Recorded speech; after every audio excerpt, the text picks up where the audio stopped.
We see the church as a place that is often fragmented, that struggles with unity, and often splits into lots of different divisions. We see it in church denominations all over the place. You kind of have like the greater umbrella of Protestantism and Catholicism, and how those are two very different groups of people that don't seem to like each other throughout all of history. Then you have this like Orthodox segment that's neither one of those things and actually despise both Catholics and Protestants.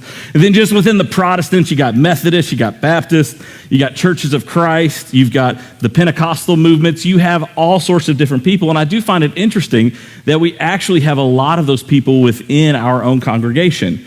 And so right from the very beginning, as you look within our church, there are lines already prepared for fragmentation. And so I think this message is not just good for the Corinthians, it's not just good for the global church. I think it's great for our church because we can prepare ourselves for divisions that might happen down the road. We have to prepare ourselves for things that might divide us one day.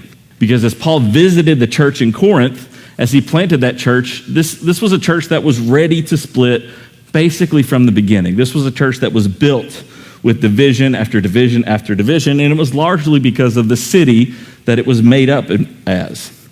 And Corinth itself was a very fascinating place. Imagine a city that's basically a cross between modern-day New York, Las Vegas, and Silicon Valley. It was wealthy, it was a cosmopolitan port city, it had lots of commerce and trade, but unfortunately there was also rampant immorality. It was a melting pot for all sorts of different religions and philosophies. It was deeply influenced by not just Roman culture, but Greek culture. And so they had lots of Roman and Greek values. So if you think about the pressure that was on the Corinthian church, I think a lot of that stuff mimics not just the American church, but us here in Lexington as well. You have the constant pursuit of external success that each and every one of us feels the pressure for. There's lots of people who feel this desire to build their own brand. There's an influence of overly sexualization all throughout our society. There's a hunger for instant gratification. All of these things Corinth would have struggled with. And so as Paul pens these letters, he has to address so many things.